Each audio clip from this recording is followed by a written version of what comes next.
Graça e paz, amados e amadas, estamos em Josué capítulo 16 e nós vamos ver que tanto o capítulo 16 quanto o capítulo 17, eles são dedicados às terras que são distribuídas aos filhos de José, à casa de José. Porque lembram, José tinha 2 filhos e Jacó tomou, na hora da bênção, Efraim e Manassés, que eram os filhos de José, como se fosse para ele, e ali ele deu a bênção. Então a gente não tem nenhuma tribo chamada José, mas nós vamos ter uma tribo chamada Efraim e tribo chamada Manassés.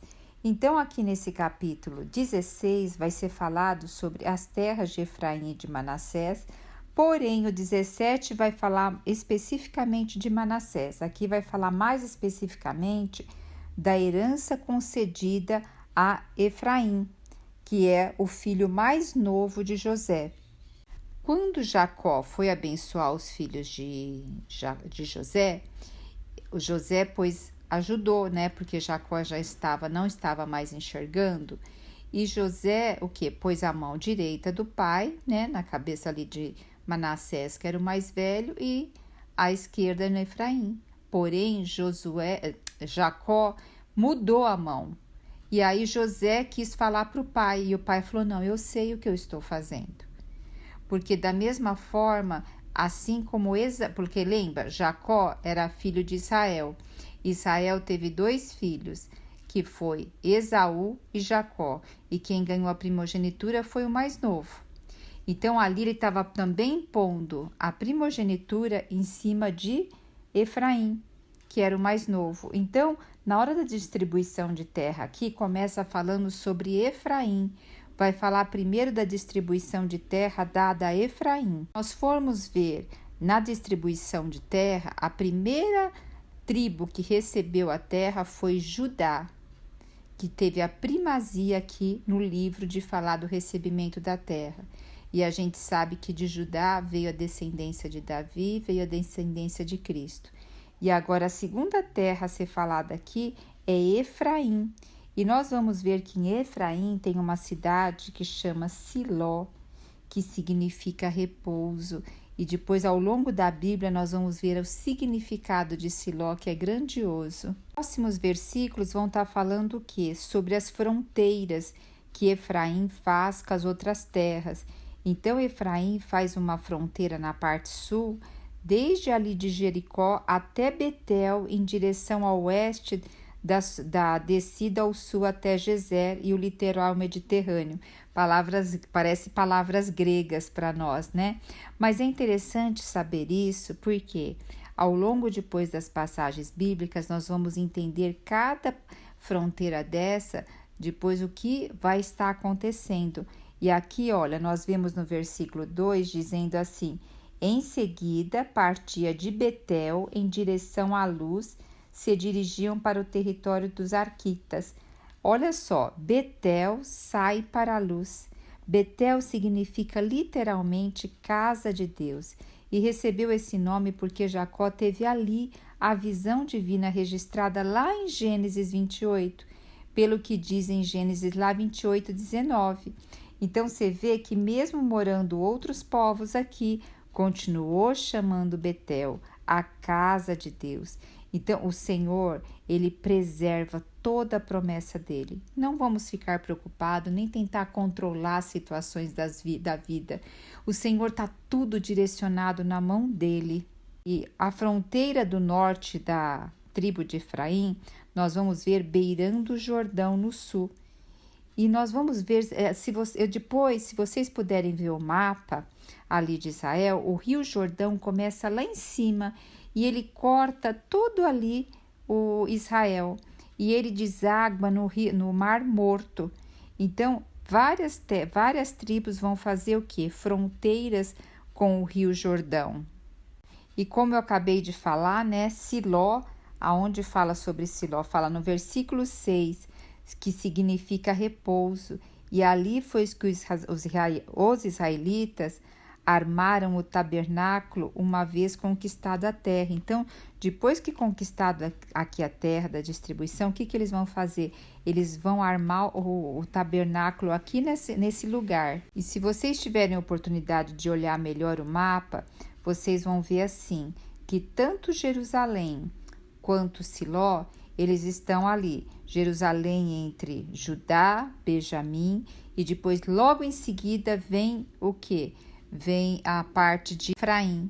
Então é como se ali aquele miolo do mapa tivesse tudo isso aqui ali, e depois do lado vem Manassés, ali tudo sendo guardado, aí o centro aonde Deus teria ali a habitação.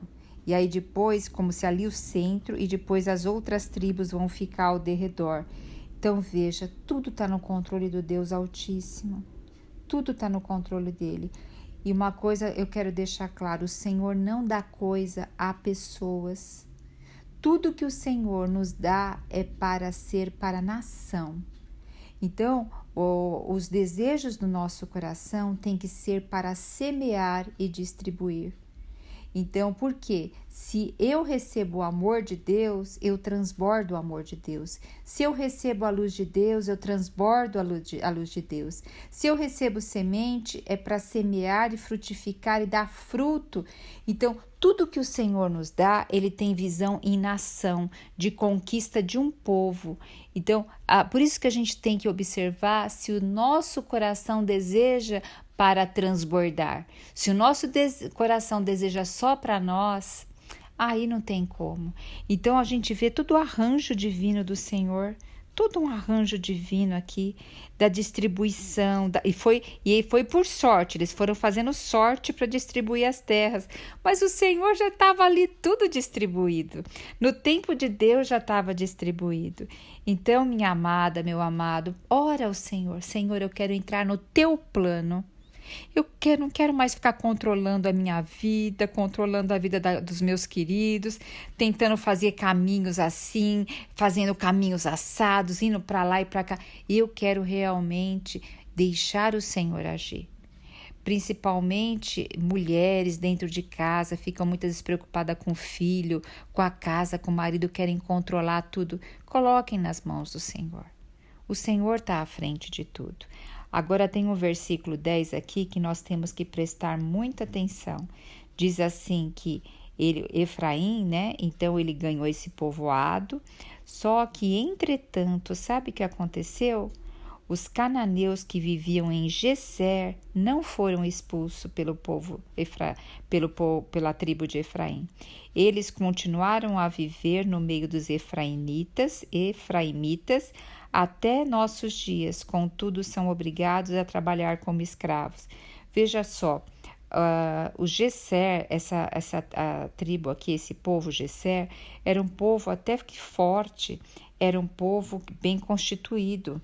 Talvez é provável que a real motivação que eles não tenham expulsado esse povo tenha sido a cobiça, para que eles, os efraimitas, pudessem ser beneficiados pelos serviços dele, porque a cidade e os habitantes só foram destruídos nos dias de... Olha só, porque, deixa eu voltar um pouquinho, porque quando eles pegaram esse povo Geser para ser escravo deles, trabalharem para eles, essas coisas, o que aconteceu? Eles usufruíram do serviço deles, então eles assim tiveram uma vida mais calma, e os Geser também tinham grande influência, e eles depois foram influenciando o povo efraimitas a se afastarem de Deus.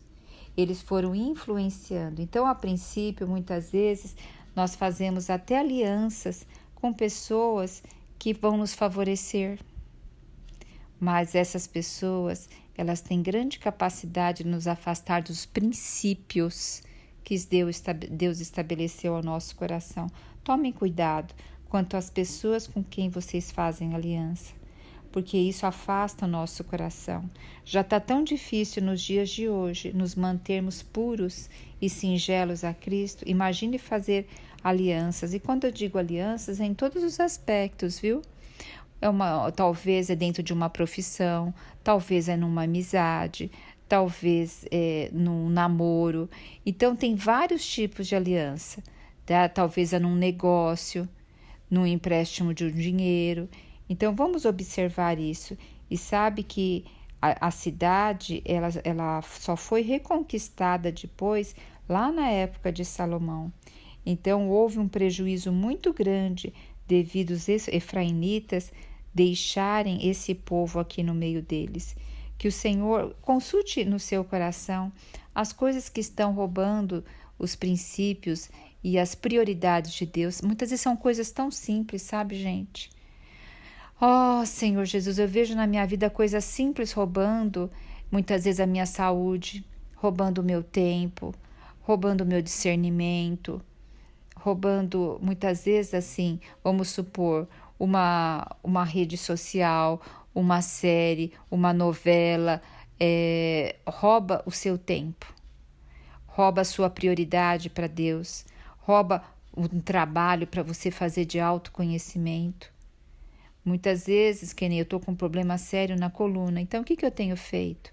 Eu tenho estudado sobre a coluna, eu tenho estudado porque hoje, para você procurar um profissional também, que seja capacitado, você tem que entender para conversar.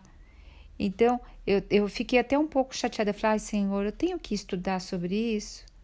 E o Senhor falou sim. E olha, eu mesma descobri um dos problemas que eu tenho. E eu falei, puxa, esse problema que eu tenho, olha quanto eu já gastei e nunca me falaram isso. De uma parte superior da coluna. Agora eu vou começar a estudar a parte inferior da coluna. Então, hoje, o Senhor tem nos permitido, até pelo meio da rede social, a gente ir atrás do que tem e estudar, para que a gente possa auxiliar o profissional da saúde, porque em meia hora de consulta, 15 minutos, eles não têm... eles seguem protocolos, eles não ouvem muito o paciente. Então, se você não chegar mais definido ali e até ajudá-lo a ele entender, então isso vai favorecer. A mesma coisa na nossa vida, estilo alimentar, estilo de atividade física.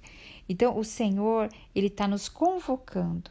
E quando nós pedimos saúde, longevidade, é o quê? Para semear mais e mais. Então, vamos tomar cuidado, não vamos deixar nenhum gesser dentro de nós.